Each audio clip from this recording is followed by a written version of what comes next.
कहते हैं जी इमरान खान अगर मौजूदा मिली जुली सरकार के ख़ात्मे के लिए एहतजाज की कॉल देते हैं तो क्या उनकी इस कॉल की टाइमिंग आपको दुरुस्त लग रही है? शहबाज बंद साहब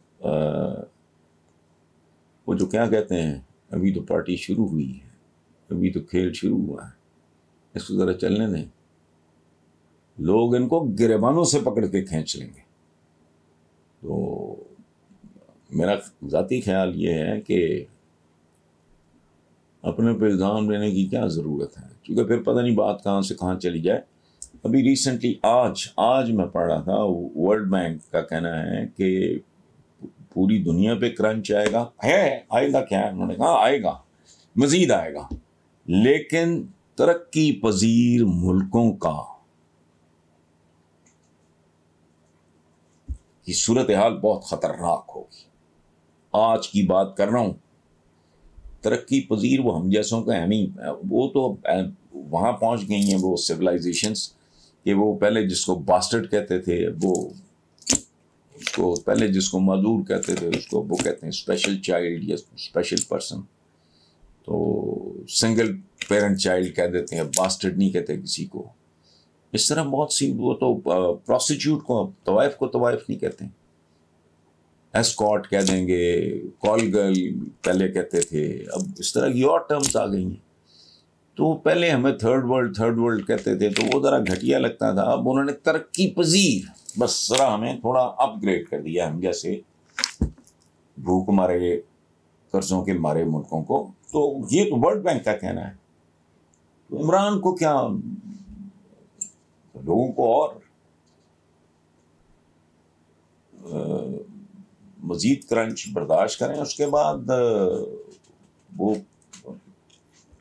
मामला हाथ से निकल जाएगा, फिर वो जाने और हुकूमत जाने, फैसला हो जाएगा। दूसरा ऑप्शन ये है कि हर तरह के एहसास से कमतरी को बालाए ताक रखते हुए कोई छोटा मोटा चंद हजार से शुरू होने वाला साइड बिजनेस कर लें।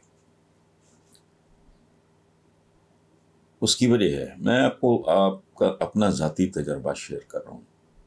बज़ाहिर मामूली कामों में मार्जिन ऑफ प्रॉफिट बहुत ज़्यादा होता है। आप बेशुमार चीज़ें जो बाज़ार से ख़रीदते हो, चाहे वो दही भल्लों की प्लेट हो, चाहे वो एक शामी कबाब हो, और वटेवर, कभी उसको थोड़े ज़रा बड़े स्केल पे, घर में तो ज़ाहिर है शामी कबाब 10, 15, 20 बन जाएंगे, आप ज़रा ज़्यादा 50 बना के वर्कआउट करो, फिर कंपेयर करो कि जब आप ख़रीदने जाते हो कितने में मिलता है। ये बेकरीज में इस तरह की चीज़ें बेशुमार। इसके लिए मैं आपको एक ज़ाती मिसाल देता हूँ।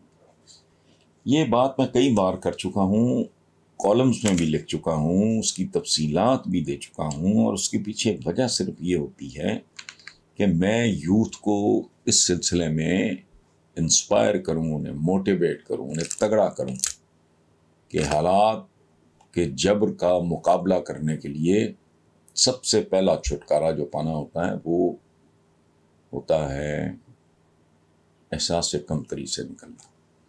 छोटा बड़ा काम कोई नहीं होता, जज साहब ही काम भाई एंड ऑफ द मंथ कोई प्रिविलेजेस पर्क्स और तनख्वाह के लिए कर रहे होते हैं ना। मुफ्त कौन करता है, क्या करता है? जिनको हम मुकद्दस पेशे कहते हैं उनको उसका बैकग्राउंड और है। टीचर सारा दिन जो मगज खपाई करता है, या लेक्चरर या प्रोफेसर, वो काय के लिए कर रहा होता है। तो अगर बॉटम लाइन चंद लाख चंद हजार रुपए कमाने का ही है, तो फिर कौन सा काम अच्छा और बुरा?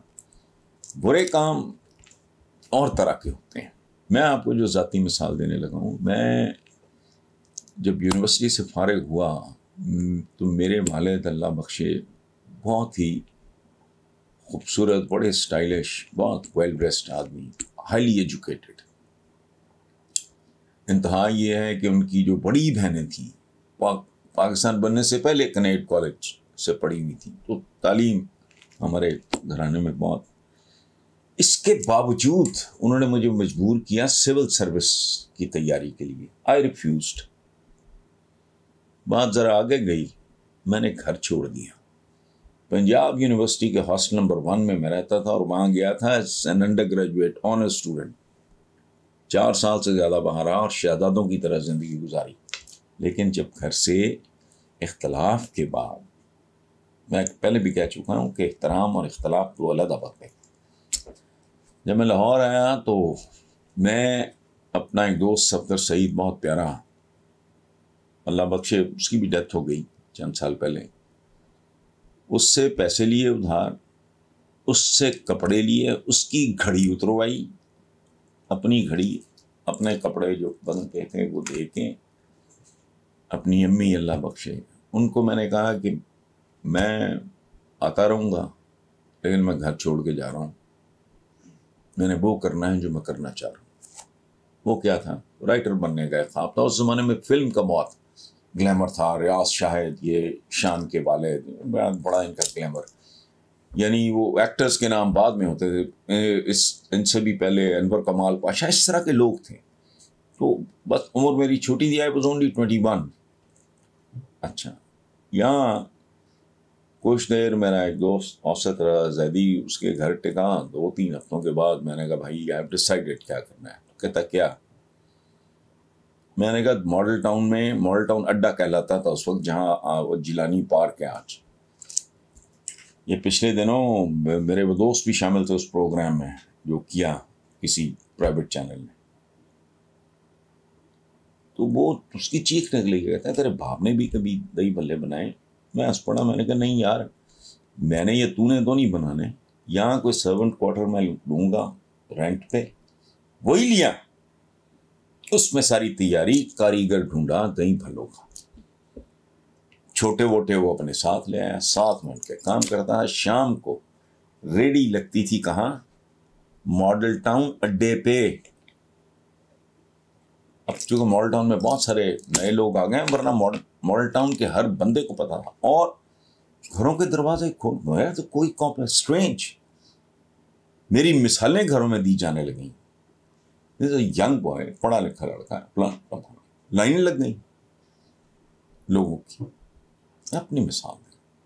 लेकिन वो फिर हल्का अरबाब ज़ौक़ में मैंने एक नज़म पढ़ी, सरवर सुखेरा साहब वहाँ मौजूद थे, मैं तो नहीं उनको जानता, तो इंग्लैंड से आए थे, नए नए धनक निकाले, दी ऑफर्ड मी अ जॉब, और आप यकीन करो मैं उससे कई गुना ज़्यादा कमा रहा था दही भल्लों में। लेकिन चूंकि वो मेरा मुस्तकबिल, मैं तो कुछ और बनने के लिए कर, मैगज़ीन का जॉब मैंने इसलिए एक्सेप्ट किया कि मुझे फिल्म में घुसने के लिए बतौर राइटर आसानी होगी। सो हिम्मत करें, नेवर गिव अप, रास्ता निकल आएगा। आप रास्ता बनाने कुदरत मदद करती है। देखें ये जो कहते हैं ना कि रब्बुल आलमीन जो राज़िक है, खालिक व मालिक व राज़िक है, वो कीड़े को पत्थर में भी रिस्क देता है। थोड़ी सी हिम्मत की ज़रूरत है। कंसल्ट करें अपने इर्द गिर्द को आपकी फ्रेंड्स होंगी, को अपनी वालिदा से, या जो भी आपके इर्द गिर्द लोग हैं, कि what is that I can say. हमारे अपने ये पॉश लोकेलिटी है, महंगी है, यहाँ कनाल का प्लॉट 4.5 पौने 5 करोड़ में कॉस्ट करता है। यहाँ एक दो ख़वातीन हैं, कमाल है, वो बनाती हैं शामी कबाब्स और इस तरह की चीज़ें, साफ सुथरे खूबसूरत तरीके से, बहुत आना। यहाँ मैं रहता हूँ, तो there is a way out.